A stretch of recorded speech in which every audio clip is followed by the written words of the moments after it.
Hey there, my name is Kayty. I'm 30 years old and I'm a mother of three and a fiance. Prior to my recovery, I used heroin intravenously for 5 years, and during that time, I was working in the sex industry. Doing heroin and working in the sex industry made it extremely difficult to find a respectable job and also to become a member of my community. I started my recovery in November of 2015. And to me, what that means is that I abstained from a lifestyle of drugs and alcohol. I did have a slip up in July of 2019 where I overdosed at a bus station, and my 5-year-old daughter was present and is the reason I'm here today. Including that overdose, I have been Narcan 4 times in my life. Consequent to that overdose, I lost custody of my children, and shortly after that became homeless. During my homelessness, I sought out the Roads to Recovery Community Center as a volunteer, and I did this as a means to strengthen my recovery because I wasn't doing an IOP because I was still clean after my overdose.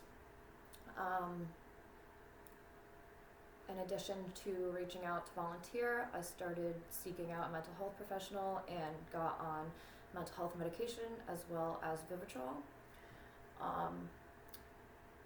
I did end up getting a paid volunteer position via the Workforce Development Program at the Roads to Recovery Community Center, and shortly after that, I got an apartment in Caribou, which is in the same town that the center's in.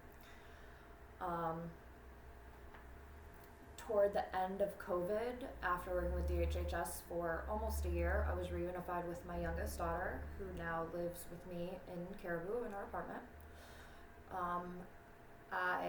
After COVID and things started to reopen, I gained unemployment through AMHC at the Roads to Recovery Community Center.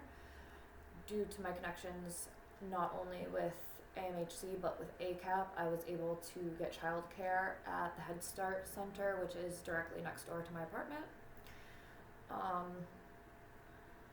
In my recovery, I have got in a lot of deep connections within the community. I know many of the substance abuse and mental health counselors at a number of different facilities. I'm well connected with ACAP.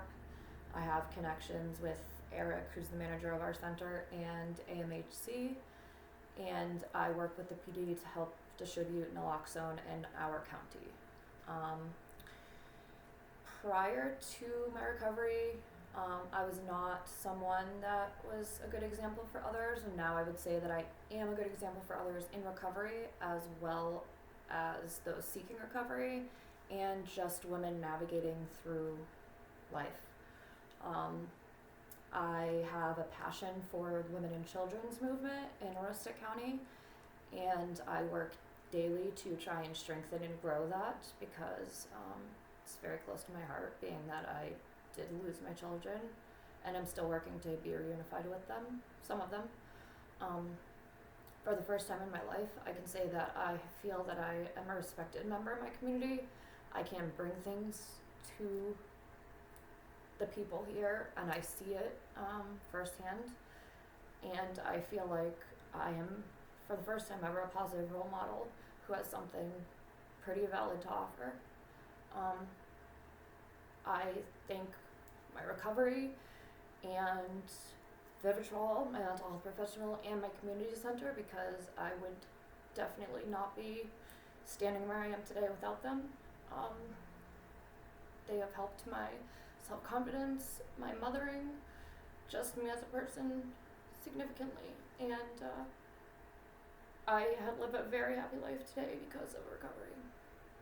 And it's possible, and we're here, and we're doing it every day. So thanks for hearing me.